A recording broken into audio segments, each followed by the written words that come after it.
Hello viewers, welcome to my channel. ఈరోజు మన ఛానల్లో ఒరిస్సా స్టైల్లో పోనా రెసిపీ ఎలా చేయాలో చూద్దామా. పోనా చేయడానికి, ఒరిస్సా స్టైల్ పోనా చేయడానికి ప్రాసెస్ చెప్తున్నాను. సో ఫస్ట్ మనం వాటర్ మెలన్ మొత్తం అంతా వాటర్ మెలన్ సీడ్స్ లేకుండా ఇట్లా తీసేసి ఇందులో వేసుకొని, తర్వాత బనానాస్ కూడా తీసేసి ఇందులో ఇట్లా వేసేసుకొని మొత్తం బాగా స్క్వీజ్ అయ్యేలాగా ఇట్లా చేయితో మొత్తం నలిపేయాలి. బనానా వాటర్ మిలన్ మొత్తం చిన్న చిన్నగా అయిపోవాలి, స్క్వీజ్ అయిపోయి మొత్తం జ్యూస్ వచ్చేస్తుంది. ఆ తర్వాత వేరే ఇంగ్రీడియంట్స్ యాడ్ చేయాలి. సో ఇప్పుడు మిక్స్ చేసేసుకున్నాం కదా వాటర్ మెలన్ అండ్ బనానాని. ఇప్పుడు దీంట్లోకి మనం నెక్స్ట్ ఇంగ్రీడియంట్ వేస్తున్నాము. సో నెక్స్ట్ వచ్చేసి మనం కర్డ్ వేసుకున్నాం. సో కర్డ్ ఇంత వేసుకున్నాను నేను, 1 కప్ అనుకోండి, ఇంకొక హాఫ్ కప్ అనుకోండి. సో 2 కప్స్ పెరుగు వేసేసుకోవాలి. 2 కప్స్ పెరుగు అండ్ నెక్స్ట్ మనం కొబ్బరి తురుముని వేయాలి.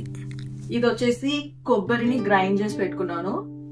చాప్ చేసుకోండి. ఇక్కడ ఇలా అయితేనే ఈజీగా అవుతుంది అని చెప్పి నేను మిక్సీలో వేసాను. మీరు కూడా అట్లా వేసుకోవచ్చు. ఇక్కడైతే యుఎస్ లో కొబ్బరి డ్రైగా ఉంటది కాబట్టి మిక్సీలో వేసిన పేస్ట్ లాగా అవ్వలేదు. అదే మనం ఇండియాలో మిక్సీలో వేసేస్తే ఏమవుతుందంటే మొత్తం పేస్ట్ లాగా అయిపోతుంది, అది తినేటప్పుడు బైట్స్ రావు.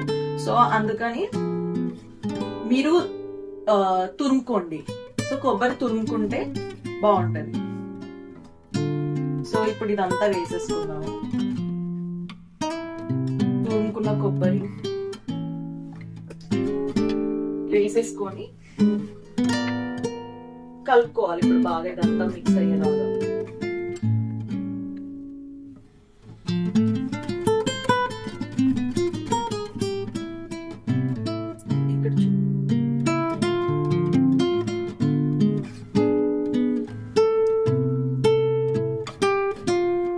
సో ఇప్పుడు ఇది ఇలా మొత్తం మిక్స్ అయిపోయింది కదా, దీంట్లోకి ఇప్పుడు మనం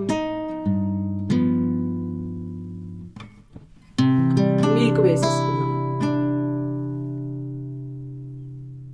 పాలు కాచి చల్లార్చుకున్న పాలను వేసుకోవాలి, బాగుంటది. ఇండియాలో అయితే అట్లా వేసుకోవాలి. ఇక్కడైతే యుఎస్ లో మిల్క్ అంతా ఇట్లానే డైరెక్ట్ గా వాడేసుకోవచ్చు. వీటిని కాచాల్సిన అవసరం లేదు జ్యూసెస్ కి వాడితే. ఏదైనా స్వీట్స్ కి అయితేనే మనము పాలు కాస్తాము. సో ఇది ఇట్లా మిక్స్ చేసేసిన తర్వాత మనం నెక్స్ట్ ఇంగ్రీడియంట్ షుగర్. సో మన నెక్స్ట్ ఇంగ్రీడియంట్ షుగర్ కూడా మన టేస్ట్ కి సరిపడినంత షుగర్ వేసేసుకోవాలి. వేసుకొని అంతా బాగా కలిసేలాగా మిక్స్ చేసుకోవాలి. ఇట్లా జ్యూస్ లాగా ఉండాలి. కావాల్సి వస్తే కొన్ని నీళ్ళు కూడా పోసుకోవచ్చు. సో నేనైతే నీళ్ళు పోసుకోలేదు ఇప్పటి వరకు. వేసేసుకున్న తర్వాత నెక్స్ట్ ఇంగ్రీడియంట్ వచ్చేసి ఆపిల్స్ ఇట్లా చిన్న ముక్కలుగా చాప్ చేసుకోవాలి. ఇట్లా వేసేసుకోవాలి ఆపిల్స్ కొన్ని. తర్వాత పోమోగ్రానైట్, దానిమ్మ పండు కూడా సీడ్స్ ఇట్లా ఓపెన్ చేసేసి ఇవి కూడా కొన్ని వేసేసుకోవాలి. తర్వాత ఇది ఒక మేజర్ ఇంగ్రీడియంట్. సో ఒరిస్సాలో ఎలాంటి స్వీట్స్ జ్యూసెస్ చేసినా బేసిక్ గా వేసేది ఇదేంటంటే పాలు పగిలిపోయాక మిశ్రమం ఉంటుంది కదా, అంటే పన్నీర్ లాంటి మిశ్రమం, దాన్ని అన్నమాట చెన్నా అంటారు యూజువల్లీ ఒరిస్సాలో. సో ఇది కలాకండ్ అని కూడా అంటాం మనము. సో ఈ చెన్నాని కూడా వేసేసుకోవాలి.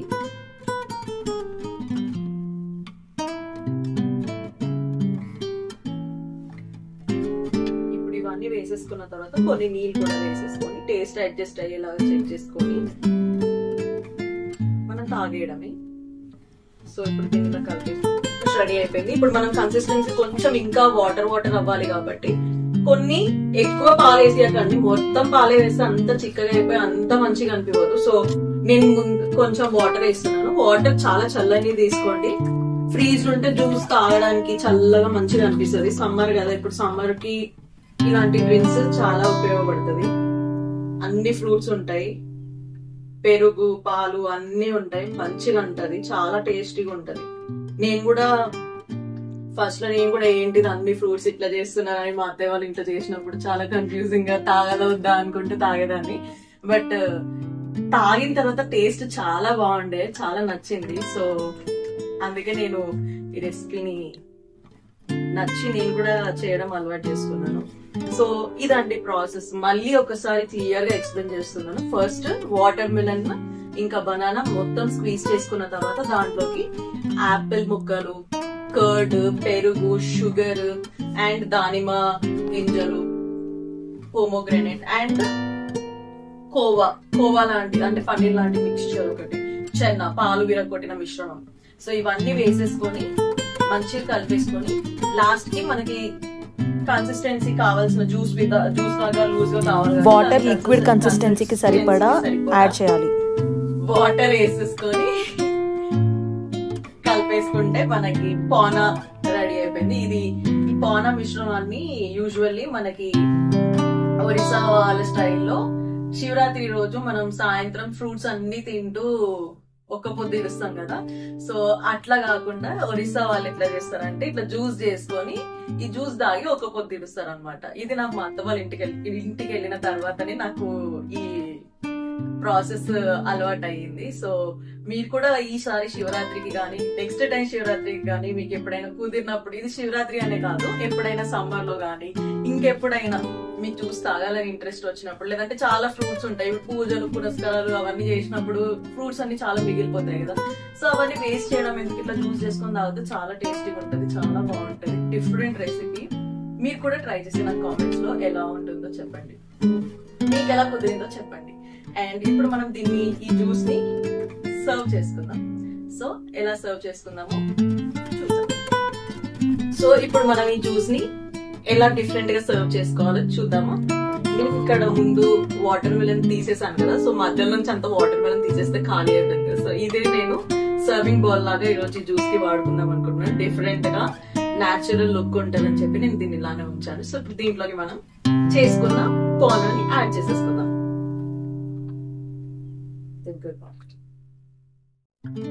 నువ్వు అనిపిస్తుంది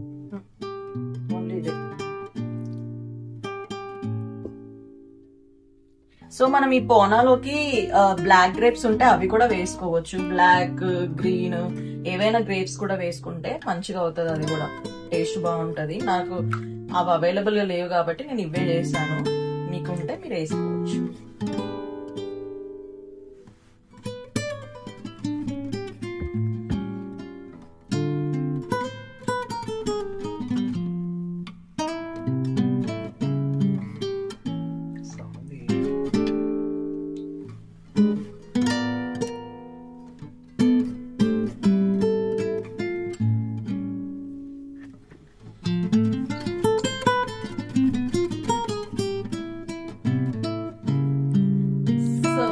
మన టేస్టీ చల్లనైన పోనా రెసిపీ రెడీ అయిపోయింది. మీరు కూడా ఈ రెసిపీని ట్రై చేసి నాకు కామెంట్స్ లో చెప్పండి. Until then, see you. ఇలాంటి డిఫరెంట్ రెసిపీస్ కోసం please like, share and subscribe. Bye.